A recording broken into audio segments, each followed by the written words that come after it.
The implementation of initial margin requirements for non-cleared trades has been a major focus for derivatives markets in recent years. This is now ramping up again as the industry moves towards phases 5 and 6 in September 2021 and September 2022, when hundreds of new entities around the world are expected to fall into scope of the rules. So what impact have the non-cleared margin rules had on the derivatives market? And how can firms best manage the requirements? To discuss this, I'm joined by Varqa Abyaneh, Chief Product Officer at Quantile. Varqa, thanks for joining me. Thanks for having me. Cheers. So ISDA recently published the results of its annual margin survey, which showed a 23% increase in the amount of initial margin held or collected by the largest market participants in 2020. What has driven this increase, and how is the IAM landscape evolving more generally? Okay, so let's answer the first part of the question. So unlike previous years, no new firms have come into scope in 2020. So we can't attribute the increase in SIM as being due to new in-scope firms. Also, we can't attribute the increase in SIM being due to a more onerous SIM model because the most recent SIM recalibration did not capture any of the COVID scenarios. Therefore, we're going to be left with the conclusion that the increase in SIM must be due to new trading activity. In fact, we can drill down into this and know that the increase in SIM was driven by an increase in interest rate SIM and equity SIM. And if we look even closer, we saw a large spike in interest rate SIM in early March 2020 when the Fed announced its emergency rates cuts. So this supports the conclusion that it's indeed trading activity that is a key driver for the SIM increase. So on to the second part of the question regarding the margin landscape. So we see this as part of our role to constantly assess this, deliver solutions, and that drives our product roadmap. It's worth noting that the SIM accounts for roughly 200 billion of the total margin that's out there, but there's roughly 800 billion of cleared margin. Now that 800 billion is across cleared OTC and listed futures products. It's across asset classes, it's across house and client accounts. From that 800 billion, roughly 50% of that is cleared OTC and the other 50% is exchange traded futures. From the cleared OTC part, that's driven by LCH SwapClear, which accounts for more than 300 billion of the total margin. The exchange traded futures margin is driven by CME and Eurex. It's also worth noting that more than 50% of the cleared margin is coming from client accounts, with the remainder coming from house accounts.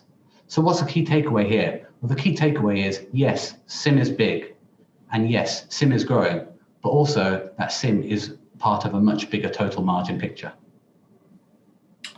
So what impact are the non-cleared margin requirements having on the derivatives market? So at a high level, margin is really an additional cost to doing business based on counterparty risk. So we've already discussed that the numbers are still increasing, and that's bearing in mind that we still have phase 5 and phase 6 to come into scope.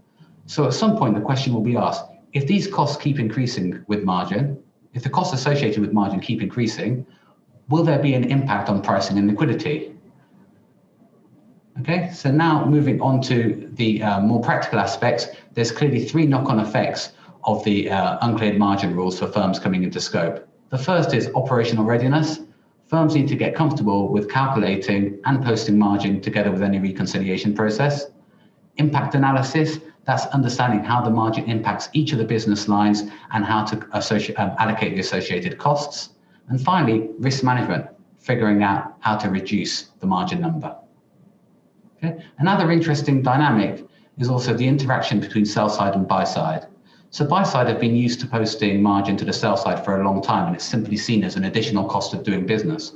Now sell side will also need to post to buy side, and that makes things interesting because both sides will now be incentivized to manage down the margin. And as such, we'll expect to see more buy side firms join our optimization runs. So how can market participants best manage their portfolios so that their IM requirements don't become excessive?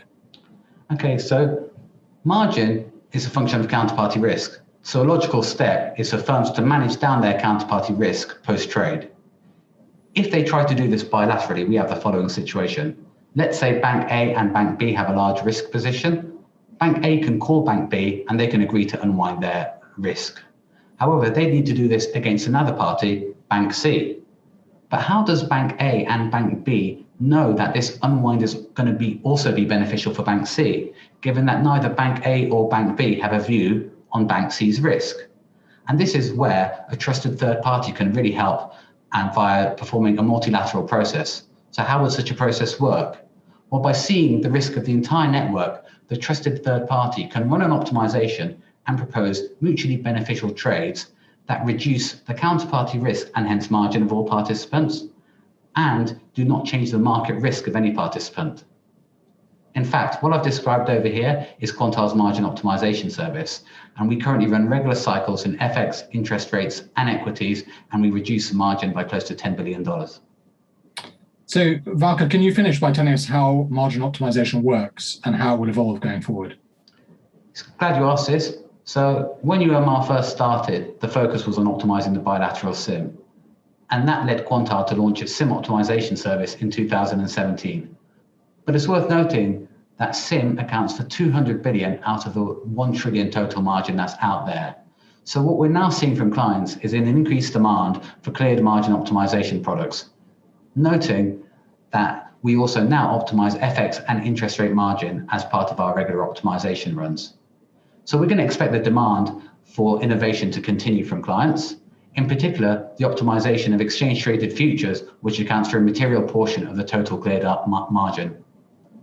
Our vision here is to be able to build a service that connects different liquidity pools, that's bilateral, cleared OTC, and exchange traded futures, so that people can be confident that wherever they choose to execute, their risk will be managed down by our post-trade service.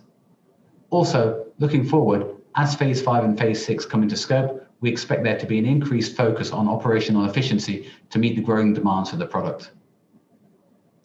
Well, Varqa, thank you very much for joining me, and thanks for participating in and supporting this year's ISDA AGM. No, thanks again for having me.